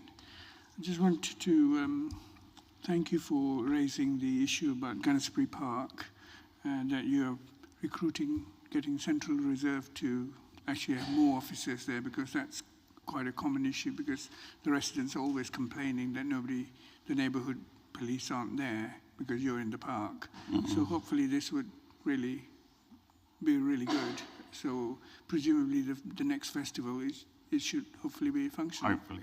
Once the resourcing goes in, we'll have to see how, because there's no guarantee of getting more officers. It's just that it's being resourced centrally from a wider pool, which will hopefully free up the neighbourhood officers to then try and deal with some of the neighbourhood issues that arise from the festivals. Yeah, but also on the general issue, like the crime rate in Hounslow, I think out of the 32 boroughs that we have in London, Hounslow comes to about number 20, doesn't it, for crime? I think overall it is a lower. Yeah, it's a lower. Because I think one of your colleagues confirmed that, which was really good to hear that. And vehicle crime, you said it down by 25%, which is really good.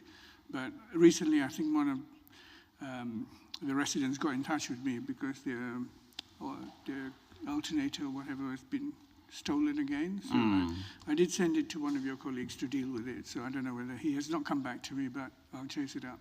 Okay. And Councillor Mishiso, and then Councillor Croft. Thank you, Chair. Thank you so much, Sergeant, for that report.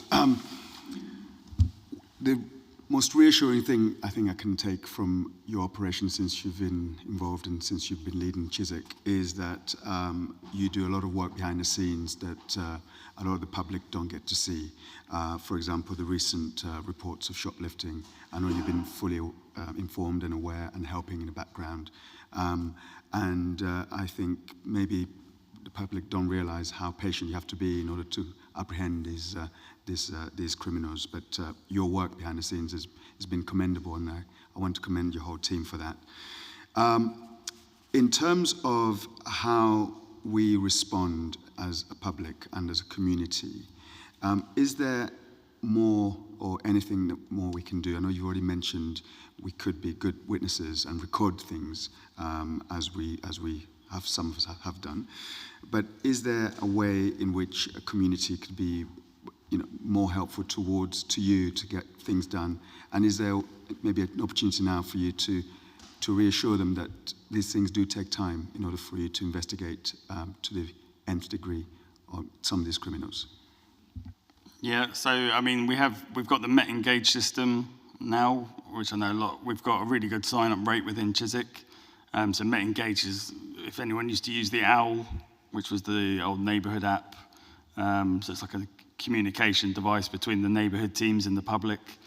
So we send out alerts. You can give us information. It's not for reporting crime, but you can let us know about issues in the area. There's surveys and things on it that tell us what your concerns are. And so we put out updates about what we're doing, what crimes, if there's sort of crimes are changing, if there's a particular concerns we have, we can send these alerts out, arrange meetings, street meetings and those sort of things on. So things like that are good. It's good. So some areas have good, like where they have a neighbourhood, they have their own WhatsApp groups and those sorts of things, which are good. The only drawback I find with those are it does give people a little bit of a higher perception of crime because they hear about everything that's happening in that area. And sometimes it makes people feel like the crime's worse than it actually is, just because they hear about everything. But they are still good because people are talking. We get a lot of information off of those. People let us know on like the ward panels about particular offenders or particular offences that are happening that we maybe haven't picked up on. So those sort of things are good. And just people giving us information around what's happening in their areas, the crime types in their areas is always helpful. And we do, it does take time when things like the shoplifting, you will get like a peak and then we'll target it and it will take a little bit of time and then it will drop back down again. It's just about us finding long-term solutions. for things like the vehicle crime, like the shoplifting, and trying to tackle what's there, but also put in place longer term plans to keep the levels down, which can be harder.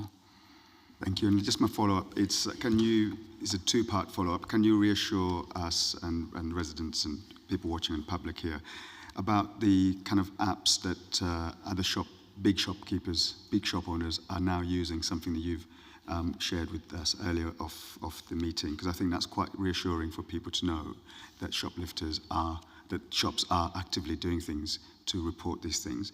And the last thing is, I guess, is the new recruitment officer about speeding and speed gun expertise. When can we start asking for speed camera operation on Barrowgate Road and others where speeding is very much an issue there? So in relation to that, so that's where things like Met Engage comes in useful, because people can contact us and say, on this particular road there's speeding happening, so it's not necessarily reporting a crime as an issue in the area. And then once we get roads and we can then send this PCSO down, he can assess the roads, do a speed assessment on it, and then he can then just bring the vans down and bring the van or the equipment down and set it up as and when, really. It's not too hard. And the shoplifting, so as one good thing that we're getting with technology is like apps. So the retailers, some of the big retailers have started doing some of the smaller ones. There's various ones. There's one particular one called Aurora, which is a retail crime app that the shops can use. They can upload their CCTV, the offences. It's a really clever system. It uses like AI facial recognition to identify offenders.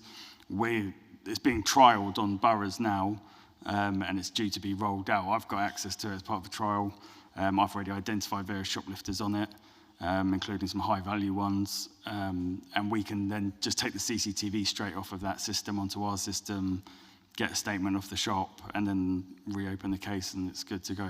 Because one of the big problems with the retailers we have is they report things, but they don't then follow up. They don't submit the CCTV and the statements, so the investigations never get continued with. They just get closed because the shops aren't following up, because obviously they're busy and they don't necessarily have time always to do those statements. And the systems like this, hopefully going forward, will start to speed that process up, make it easier for them to do, and then give us all the information about who's in the area, faces to look out for, and help hopefully reduce the crime.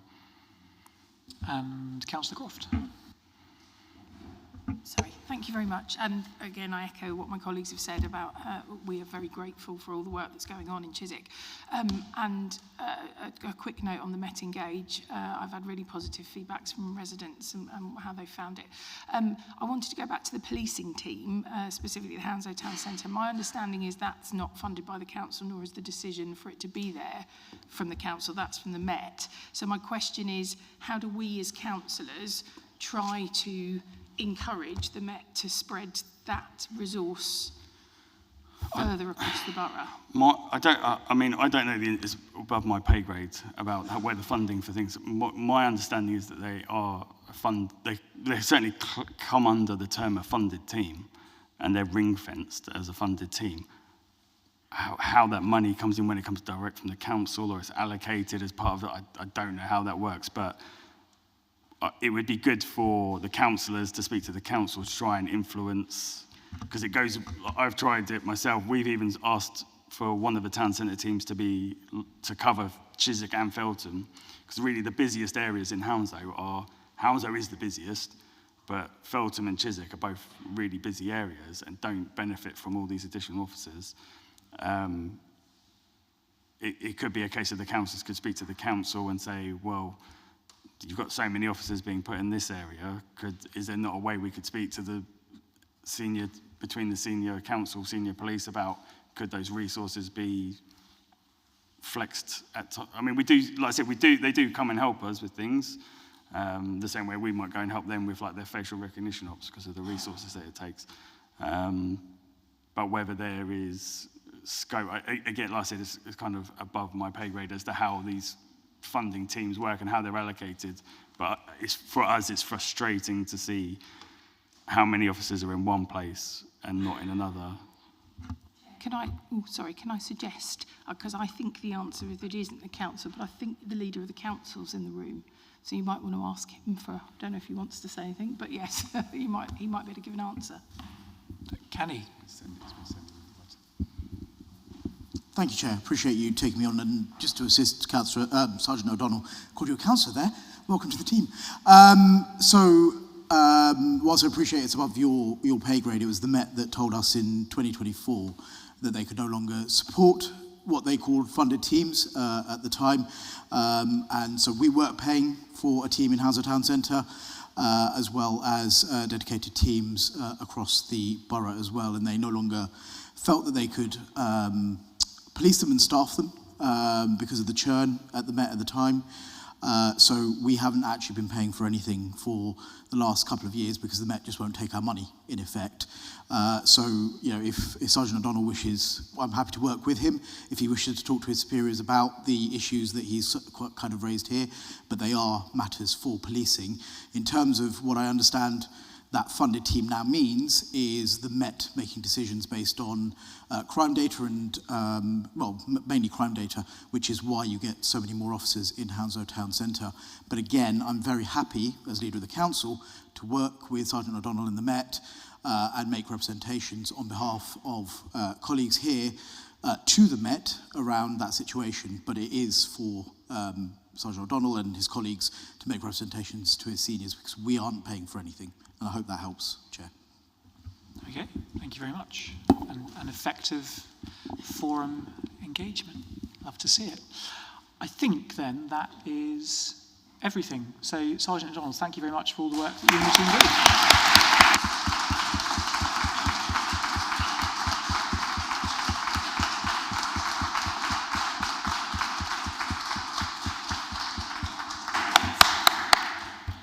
Right, we're on time for once. Chaz is not going to kill me. We move on to agenda item 6, which is the open forum. And that is your chance to ask questions of councillors and the council. I haven't received any questions in advance of the meetings, so I will take hands up and we will just go first come, first served. Is there any questions from the audience? There's one at the back to start.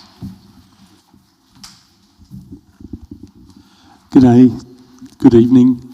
I'm part of the Gunnersbury Park Garden Estate Residents Association, and we're obviously sort of a bit concerned and sort of pushing in various actions with regards to the proposed, well, the festivals that are being held, music festivals that are being held at Gunnersbury Park, and the 10-year planning application that hopefully everyone is sort of aware of and sort of concerned about. And we're also in the middle, well, we have submitted a request for a review of the licence for Gunnersbury Park to operate such events. And the council licensing officers are currently, there is a meeting proposed for Friday the 27th of March at 5:30 at Hounslow House. But in the last day or two, the licensing staff at the council have been sort of pushing back on the Residents Association and wanting us to withdraw the licensing review. So there's a whole lot of backwards and forwards. But what I would just like to, I suppose, advise people of the forum and also seek sort of support from the people in attendance here that the way it's looking is that the structure of things at the moment is effectively the council is marking their own homework in terms of the licensing reviews and the planning reviews. So it is, as a residents who, okay, people enjoy the music, yes, that's fine, but I don't really enjoy being sworn at in my own street and having people urinate in our front yards and driving backwards and forwards at high speed at 11 o'clock at night and creating disturbance and havoc in the area. and we're trying to find a reasonable balance. Yes, the park needs to have income and make money and pay its own way, but they're not doing a very good job of that at the moment, judging by their figures that they publish. And so we need to get more engagement with the community, more engagement with the park, more engagement with the council, and for there to be a different way considered on this whole thing. Thank you. Thank you very much. I think, do you want to declare an interest first? Oh, crikey, sorry. Just to declare an interest, I'm sitting on the licensing panel next week. We can only take into consideration anything that's been formally provided as part of the report packs, and we can't go into that decision being predetermined in any way. We've received a number of communication from residents, but we can only take, as I said, we need to be really careful about making any decisions, so I will withdraw from answering on this question. Makes sense. I know who to come to. Councillor Biddulph. It's actually a very different point from that completely. It's, as Andrew has said, the people who have put a year or more's effort into compiling a very serious request for a licence review, which is part of the democratic process and completely allowed, received an email yesterday, months after the application was put in, but 10 days before the panel hearing is due to be heard, asking them to withdraw because they have identified items in the request that don't apply to licensing. And it's completely foxing. I look at them and think it is part of the licensing process. It is one of the 4 objectives. Why can't we speak about this?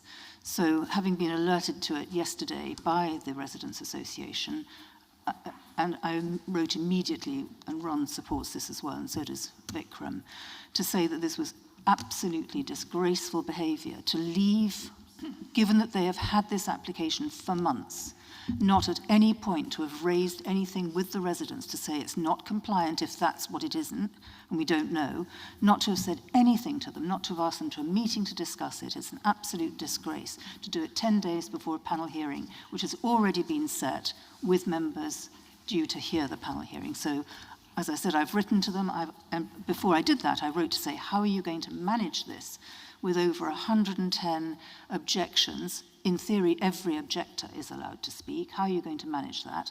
How many minutes are they going to have? All those sorts of things. What can they and what can't they talk about? Haven't had a reply to those questions. And then they had the cheek to say, would you consider withdrawing it? Because we haven't given you the guidance you needed to be able to make a good application.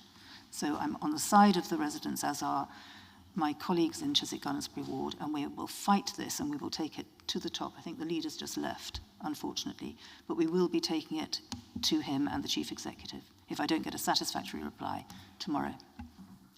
Thank you very much.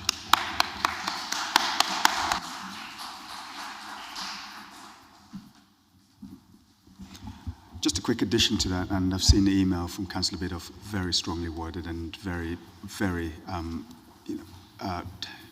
powerful email for us. But to add to that, we've seen here Peace Sergeant O'Donnell, who's also added that he, as a representative of the police, objects to the current plans. So that adds even more weight to that. So let's see what happens. Perfect. Thank you, Andrew. Vikram at the front.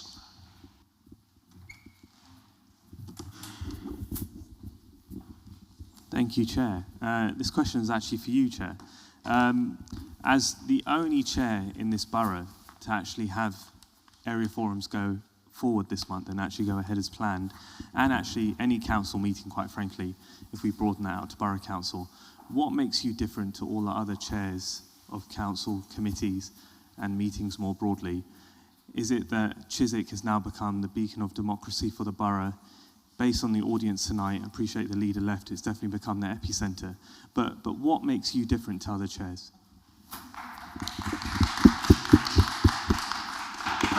I'll refrain from intelligence and beauty as an answer to that question.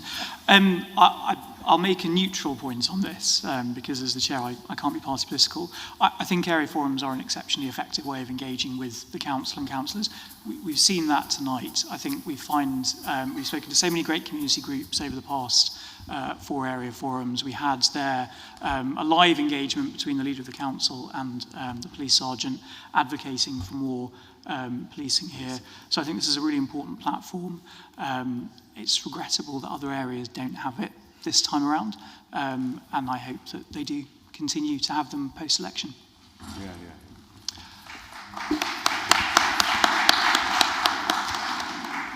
Anyone else? Yes, there. Thank you, Chair. One of the best things about e-bikes in London is that you can pick one up from pretty much anywhere and drive it or cycle it just about anywhere else. That only works if you can actually cross into other boroughs and leave them there. And I'm very aware that Ealing Council has just banned forest bikes from the borough, meaning that only Voi bikes are a cross-border option there. It seems to me that you're more likely to see an individual speeding on an e-bike on CS9 than you are to see a Voi bike. And I'm just wondering what more can be done to, I guess, facilitate conversations cross-borough to make sure that the e-bike schemes that we have actually do work and that people are actually using them to cycle. It's a great question. Before I say anything, does anyone have anything to add on the panel? I will just say, you're absolutely right. We did have e-bikes as an item at Chiswick Area Forum 2 sessions ago. One of the answers that we had from that was that the council will look to work with other councils to create a pan-London e-bike scheme. I think that can't happen soon enough. As you say, an e-bike is only as good as the amount of boroughs that you can cycle through. And I think that at the moment we are fairly poorly served with the current contract. Yeah, I would say that's at least 2 years away. So it's a long time to wait. Yeah. We definitely need to be quicker as a GLA and a council. Karen.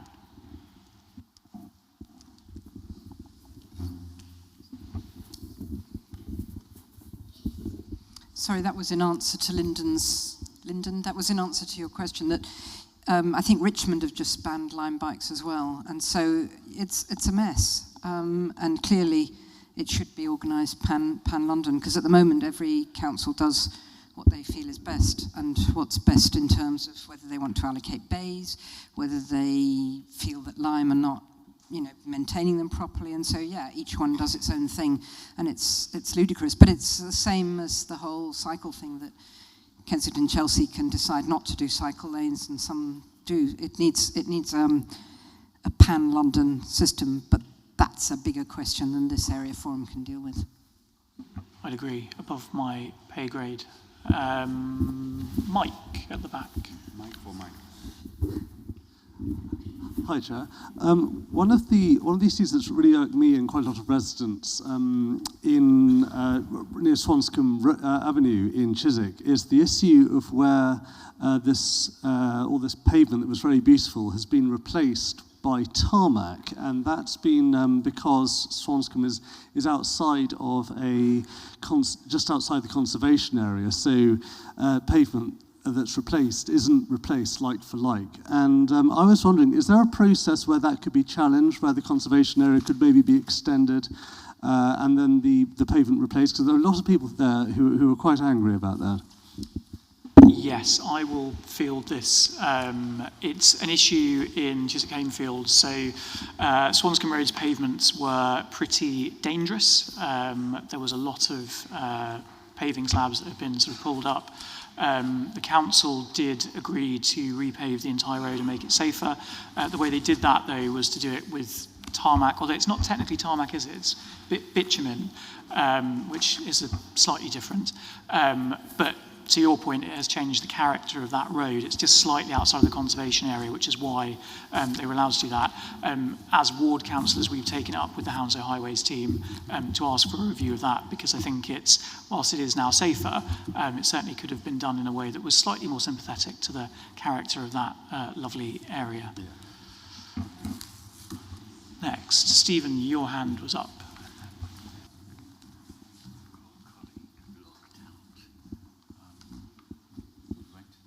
Thank you, Jack. As someone who's avowedly apolitical, I appreciate that we're getting into campaign season. But is there something that we can all agree on, every single person in the room, which is a Metropolitan Police initiative against violence against women and girls? Is that something that every party here can commit to and agree to? One of the things I've seen in my area has been a reticence to come forward to the police or to councillors when it comes to sensitive matters around this area. And sometimes, for me, as someone who grew up as a little boy in the estate, people confide in me when really probably they should be confiding in their councillors or they should be confiding in the police. I would suggest that this reticence reduces, and with great respect to Sergeant O'Donnell, reduces the crime figures, actually, and there is actually a small hidden percentage of very serious crimes against women and girls, this is probably across the borough, which aren't reported. And I wonder if, despite the campaign season, all of us can agree that we don't want to see that particular type of crime in our borough. Absolutely. I would just say, before passing across, we have all signed up to the White Ribbon campaign, which is exceptionally important. You're right, the police do a fantastic job at raising awareness of this. It's absolutely critical to making sure that those crimes are reported and dealt with. I don't know if anyone, Councillor Charles. Stephen, it's very interesting you raised this. I actually spoke about kind of the violence against women and girls, but also domestic abuse, because it's not gender-based as well. And it is certainly something that we have been very keen on, and we had a proposed amendment to increase funding for this part because it's very important. And we do know that figures are, like, a lot of people don't report their crimes. But as Sergeant Donnelly alluded to earlier, actually, the reporting of crimes is at a 5-year peak. So people are feeling like they're able to come out and say what happened to them. I think, speaking with most of the women I know, 1 in 3 women have been, or 97% of women have been assaulted or harassed in some way. But only 1 in 10 men will say that they're, or will know that they're, or think that they're a perpetrator of that crime. So it's really important about how we break down the system that allows this to happen, and people realise that a lot of it is gender-based, but it's not always gender-based. But the perpetrators of violence against women and girls are predominantly male. And if we look at things like when the England football team loses, domestic violence cases increase. You have to try and understand what is the cause, the effect, and the correlation, because not one of these things are in a solitary position or in isolation. But we always need to be responsible and calling out poor behaviour when we see it, regardless of how young or how old the perpetrator of that behaviour is. I echo some of the things that Gabrielle has said. Obviously, of course, I think it's a cross-party support thing, but I think what's important to say is we've got female representation on 2 out of the 3 wards. There's female representation on the ward team, policing teams as well. And I think that gives people more confidence to report things. But I'm sure I speak for the other councillors and myself and the police teams that we're always happy to work together to further that aim. One thing I would give a shout out to is a nearby neighbour, but Brentford Football Club are incredibly good, as Gabriella mentioned about the football issue, but they're incredibly good at trying to put initiatives forward to support. So I very recently went to a bystanders intervention training where Brentford had put on for fans classes to help you intervene if somebody was being approached sort of in an untoward fashion. And I think that they're incredibly good. Thank you. Okay, Councillor Biddle.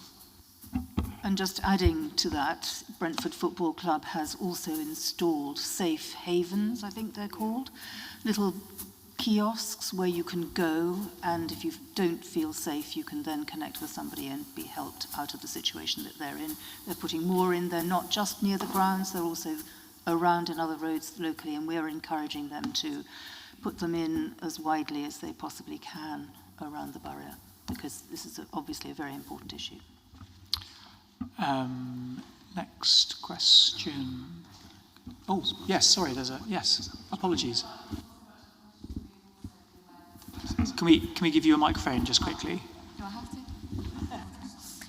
We've also been working with Brentford Football, and we've started arranging some events around street harassment with the young girls team, football girls team, and they're going to be sharing it out. So if any members of public want to come by, I think it's in the CAF that they have there. And if it works well, we get good response, we'll probably be doing more kind of org initiatives and engagements there, kind of sharing information, doing bystander stuff as well. Yeah, and just to build on that, so the Queen Bees were launched yesterday ahead of the Brentford Wolves game. I was there. They've always had a dedicated police team for reporting violence against women at those games, but obviously it's not just about the football. It's about what happens outside, what happens in the privacy of people's own homes. And a lot of this doesn't go reported because of the stigma. And we see that with violence towards men in domestic abuse situations, that doesn't get reported because of the stigma. But obviously with a lot of the violence against women and girls, they're told that they're not believed, which is possibly one of the most demoralizing things.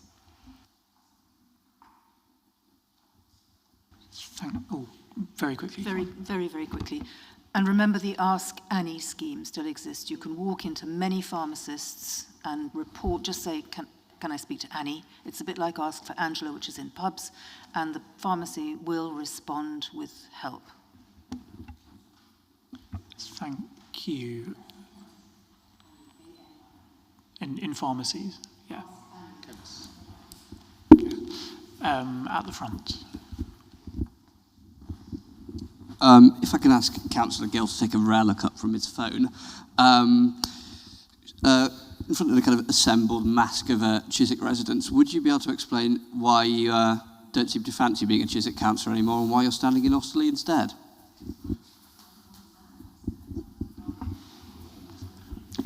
I think maybe we skip over that one. Yeah, quite. Next question, if there is one. Councillor Todd has a question or an answer. I have got a question I'd like to explain to my constituents, issues that are causing me concern within the council. Please. These are very serious matters, Chair. We would have read in the newspaper over the last 3 months that there's been a High Court case where the council has been heavily criticised by a High Court judge for the way it treated children in care, left it in a home which was described as a hovel. Earlier this week, I read in the newspaper that a working class family seeking an education permit, which is part of the education process to further send and other matters, had waited 3 years instead of 3 weeks. Now, the scandal to me is we go to a council meeting with the grandness of Macy's, and the mayor invites the cabinet members to speak and say what they've done, what they've achieved, what their plans are. We have no opportunity to do that. And equally, they don't justify it. The leader and others, when they first started this administration, said they would be transparent, open and robust governance. The 2 examples I've given, I have not, as an elected member, a long-serving member, along with the other 61 members, have not received a word from the council explaining about the High Court case, what their line was, why they fought a judicial review, where within the review we heard about children being left in a council house in a hovel. The judge implied, I have to read in the Daily Telegraph, the judge implied that the council was trying to save money. Equally, I'm repeating myself now, but it's a point. Those of us who deal with children at school who have problems with SEND and related matters, and we all note the high increase of SEND. The government are taking steps with a review of SEND, but those who deal with schools realise how difficult it is for schools, the enormous pressure. And secondly, a slight off tangent, the most worrying thing I saw in the budget of this administration was schools are virtually bankrupt. All their money they keep for projects, capital projects, and obviously not there. Education, anyway, we'll go back to the point. The issue for me is quite simply that if administration, this huge team can't issue a word, that is not acceptable to me. And it's regrettable I've got to bring it here today because there's no other platform. I have not heard a word on either occasion. I am an elected member. That is a gross disgrace. Thank you, Chair.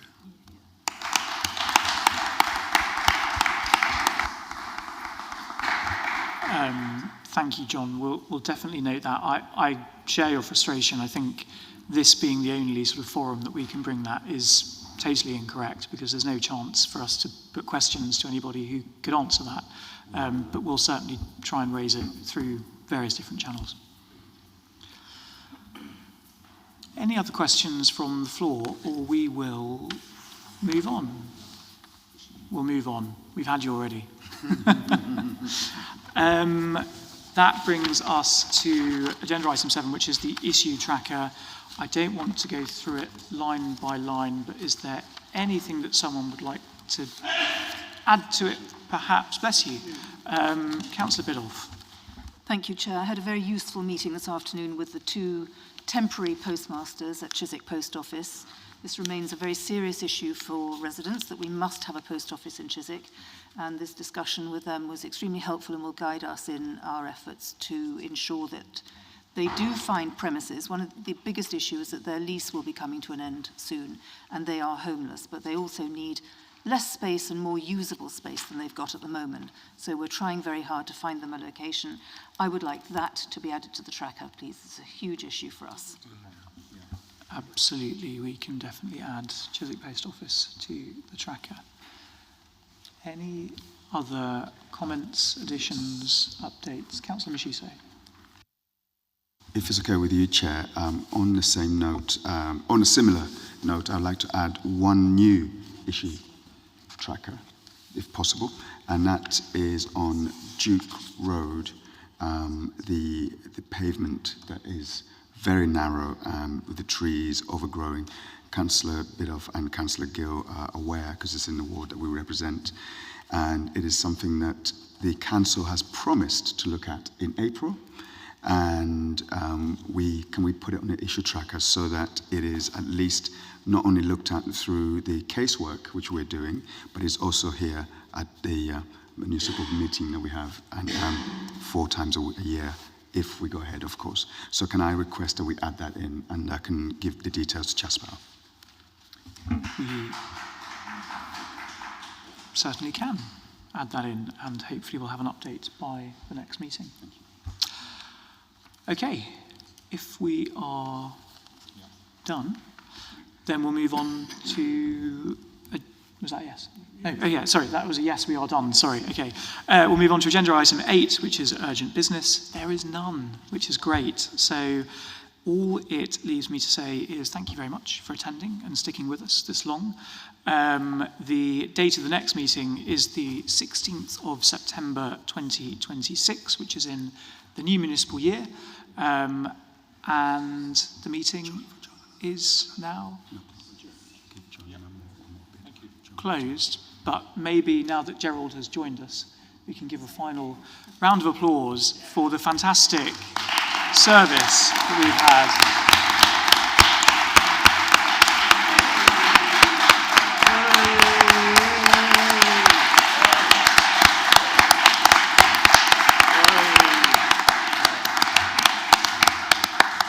Thank you very much both. And now the meeting is closed. Yeah, well done.